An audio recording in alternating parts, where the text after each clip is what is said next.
घर भाइयों नमस्कार, जय माता की। मन ही मन को जानता, मन की मन से प्रीत, मन ही मनमानी करे और मन ही मन का मीत।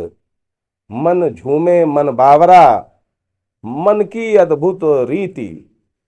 मन के हारे हार है, मन के हारे हार है, मन के जीते जीत। क्या बात कही है किसी अच्छे संत ने। मैं हूं पंडित दिनेश नारायण पांडे और आप देख रहे हैं अपना लोकप्रिय चैनल ग्रहवाणी। आप सभी का हार्दिक अभिनंदन, स्वागत। मन की जीत और मन की हार आपके जीवन में जीत हार बन जाती है। देखिए, मन को कभी हारने मत दीजिए, मन हमेशा जीता हुआ रखिए। मन अगर हार जाता है तो व्यक्ति को हारने में देर नहीं लगती है। मिथुन राशि पर क्या प्रभाव पड़ेगा मंगल के राशि परिवर्तन का। मंगल क्या है? मंगल ऊर्जा है, आपके स्थूल, आपके शरीर की स्थूल ऊर्जा, आपके अंदर की फिजिकल एनर्जी, पंच महाभौतिक शरीर का पृथ्वी तत्व, रक्त, रक्त का प्रवाह मंगल है। दुर्गा की शक्ति मंगल है, आपके अंदर का उत्साह मंगल है, जोश मंगल है, आपके अंदर की ऊर्जा मंगल है। वहीं जल्दबाजी भी मंगल है, क्रोध भी मंगल है, आपके अंदर की उत्तेजना भी मंगल है। ब्रह्मांडीय ऊर्जा भी मंगल है, यानी हम सब, हमारी लग्न नैसर्गिक कुंडली में मेष राशि से चालू होती है और अंतिम जो मृत्यु का स्थान है वहां भी मंगल है। यानी जन्म का कारण भी मंगल और मृत्यु का कारण भी मंगल है। मंगल हमें गहराई से जोड़े रखता है। मंगल का नीचस्थ होना यानी कर्क राशि में गोचर होना क्या परिणाम देगा? देखिए, मंगल है अग्नि, जल तत्व में जाती है तो अग्नि का प्रभाव कम हो जाता है, कमजोर हो जाता है मंगल। इसीलिए यहां पर नीच का माना जाता है, क्योंकि ऊर्जा जब कमजोर हो गई आपके अंदर की, आपकी एनर्जी अगर कमजोर हो गई तो फिर क्या हो पाएगा? कुछ नहीं हो पाएगा।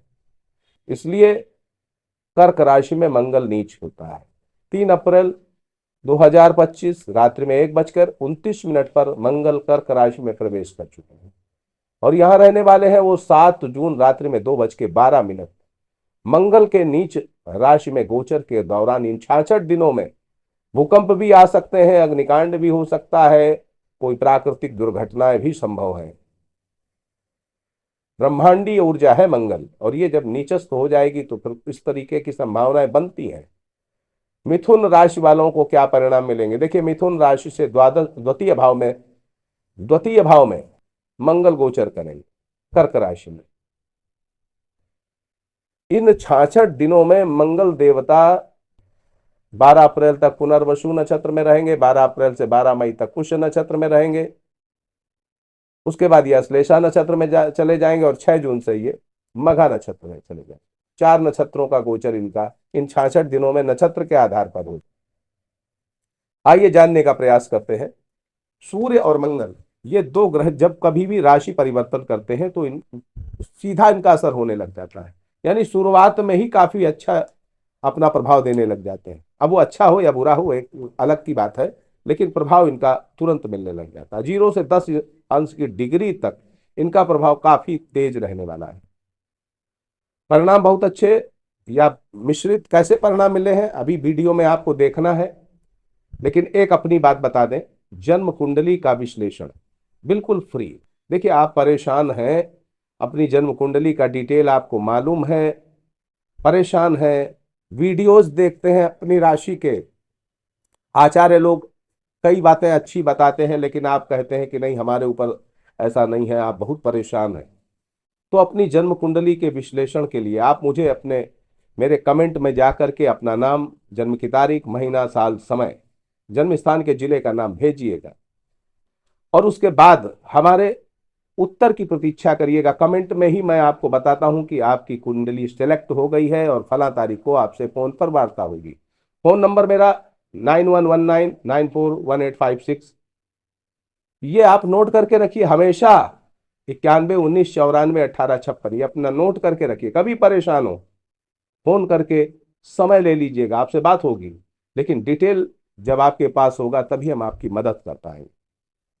आज बताने वाला हूं इसी तरह इसी क्रम में आज बताने वाला हूं, एक सुखजिंदर बैंस जी हैं चंडीगढ़ के। आज उनको 4 बजे का समय दे रखा है, उनसे बात होगी। चलिए, मिथुन राशि पर क्या प्रभाव पड़ेगा। देखिए, दूसरे भाव में नीचस्थ मंगल का गोचर पारिवारिक कलह अशांति दे सकता है। आपकी वाणी के दुष्प्रभाव से, वाणी की कठोरता से, अप्रिय वचन बोलने से आपके पारिवारिक अशांति का कारण बन सकता है। आपके आपके जो भोजन है उसमें परिवर्तन हो सकता है। आप जो है जंक फास्ट फूड खाने के शौकीन हो सकते हैं, और इस अवधि में नॉनवेज खाते हैं, जंक फास्ट फूड खाते हैं, तो स्वास्थ्य आपका गड़बड़ होना है, पारिवारिक कलह और आपकी आर्थिक व्यवस्थाएं गड़बड़ होंगी। देखिए, यहां पर मंगल का द्वितीय भाव में गोचर ये बिल्कुल नहीं कहता कि आप कंगाल हो जाओगे। ये कहता है कि कंगाल होने से बचने के लिए कुछ करना पड़ेगा। आप अपनी आर्थिक व्यवस्थाओं को सुचारू रूप से, अपनी पारिवारिक व्यवस्थाओं को सुचारू रूप से चलाना चाहते हैं तो मंगल को समझना पड़ेगा। मंगल आपकी ऊर्जा है, आपकी ऊर्जा कहां लग रही, किस तरह से लग रही है, इस पर समझने की जरूरत है। मंगल को ग्रह मत मानिए, अपनी ऊर्जा मानिए। नीच मंगल द्वितीय भाव में, आपके वाणी के भाव में, आपकी वाणी कठोर कर देगा। आपकी वाणी ऐसी होगी कि दूसरों को दिक्कत होने लगे। पारिवारिक अशांति का कारण, सामाजिक अशांति का कारण, आर्थिक अशांति का कारण ये आपका मंगल हो सकता है। बगैर लिखा पढ़ी, बगैर सोचे विचारे आपने किसी को पैसा दिया, फंसेगा, बिल्कुल फंसेगा। आर्थिक मामलों में बहुत सावधानी रखनी पड़ेगी। नीच का मंगल धन भाव पर, पैतृक संपत्ति के भाव पर बिगाड़ पैदा करता है, आपकी आर्थिक क्षति भी दे सकता है। लेकिन कब? जब आप बगैर सोचे विचारे अपनी ऊर्जा का सही ढंग से प्रयोग नहीं करेंगे, नुकसान उठाया जाए। सरकारी देनदारियों का कोई मामला है, आपको कोई सरकारी देनदारियां अदा करनी है, बैंक में अदा करना है, कहीं पर भी आपको सरकारी देनदारियां है, लापरवाही बिल्कुल आप मत करिए, क्योंकि लापरवाही करेंगे तो ये पनिशमेंट मंगल दिलाने वाला है। मंगल पनिशमेंट दिला के रहेगा, सावधान रहिए। दुष्ट मनुष्यों से वार्तालाप बंद रखिए, दुष्ट मनुष्यों के पास भी मत बैठिए, उनका सानिध्य भी मत करिए, वरना उनकी सजा आपको मिल सकती है, उनके कर्म की सजा आपको मिल सकती है। पित्त प्रकोप की संभावना रहेगी, नेत्र पीड़ा की संभावना रहेगी। वाणी दोष, कर्कश वाणी से बचने का प्रयास करिएगा। मिथुन राशि, मिथुन लग्न वालों को विशेष सावधान रहने की जरूरत है। आपकी मिथुन राशि भी है और मिथुन लग्न भी है, तो विशेष सावधानी की जरूरत है। लेकिन अगर आपकी कर्क लग्न है, देखिए मिथुन राशि है बेशक, लेकिन लग्न आपकी कर्क है, कुंभ लग्न है, तुला लग्न है या कन्या लग्न है, बहुत अच्छे परिणाम आपको मिलेंगे, बिल्कुल बेफिक्र रहिएगा। मिथुन राशि भले ही है, अगर लग्न आपकी ये है तो अच्छे परिणाम आपको मिलेंगे। वाणी पर नियंत्रण रखना चाहिए आपको। वहीं क्रोध और उत्तेजना से आपको बचना चाहिए। पारिवारिक मामलों में, पैतृक संपत्ति के मामलों में सुलह और समझौते की रणनीति आपको अपनानी चाहिए। यहां पर आपको काम करना है, यहां अपनी ऊर्जा लगानी है। राज दरबार, कोर्ट कचहरी के चक्कर लगाने न पड़े, इसलिए अपनी ऊर्जा को सही दिशा में लगाइए। विवाद से बचिए और इस तरीके के वार्तालाप से बचिए। आर्थिक मामलों में आपको नुकसान ना हो जाए, आपके साथ फ्रॉड ना हो जाए, इससे बचिए। अपनी ऊर्जा को सजग रखिए, सतर्क रखिए, अपनी ऊर्जा को हल्की मत होने दीजिए। जल्दबाजी में कोई भी काम करेंगे नुकसान उठाएंगे, जल्दबाजी में मत करिए, बहुत सोचिए समझिए। आईपीएल चल रहा है, सट्टा लगाने का मूड बन जाएगा, जल्दबाजी में सट्टा लगा देंगे, टीम को हारना है, जिसमें आप लगाएंगे वो हारेगी। इसलिए अपनी ऊर्जा को सही ढंग से इस्तेमाल करिए, चिंतन करिए कहां पर आप इन्वेस्ट कर सकते हैं, कहां पर आपको इन्वेस्ट करना चाहिए। फाइनेंशियल एक्सपर्ट की सलाह जरूरी है।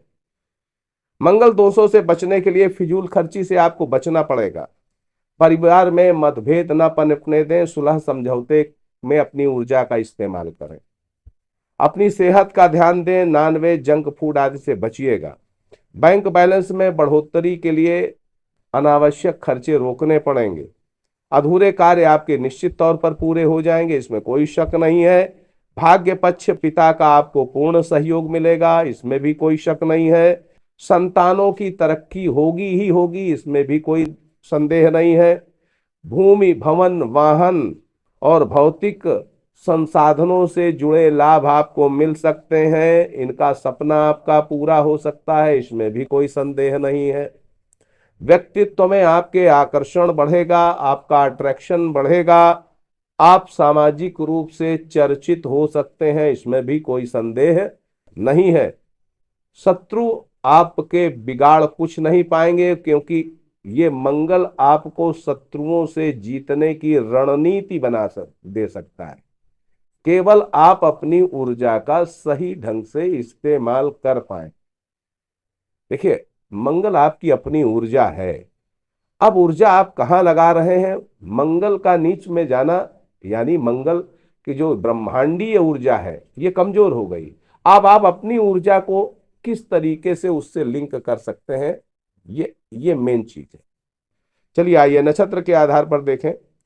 मृगशिरा नक्षत्र के लिए 12 मई से 6 जून का जो समय है वो कम अच्छा है, बाकी सब पूरा समय अच्छा है। आर्द्रा नक्षत्र वालों के लिए पूरा पूरा जो ये गोचर है वो अच्छा है। हाँ, बीच का थोड़ा सा समय गड़बड़ है, 15-20 दिन का। पुनर्वसु नक्षत्र वालों के लिए 12 अप्रैल से 12 मई तक बहुत अच्छा समय। ये सब कुछ मिश्रित, हम इसको कह सकते हैं कि मिथुन राशि वालों को मिश्रित परिणाम मिलेंगे। आप अपनी ऊर्जा कहां लगा रहे हैं, इस पर आपको विशेष रूप से ध्यान देना है। हर वीडियो में बताने का प्रयास करता हूं कि अगर आप बहुत ज्यादा परेशान हैं तो अपना डिटेल जरूर भेजिए, ठीक है। आप सुखी रहें, समृद्ध रहें, इसी मंगलमयी कामना के साथ मैं पंडित दिनेश नारायण पांडे आपसे विदा लेता हूं। प्रेम से बोलिए जय माता।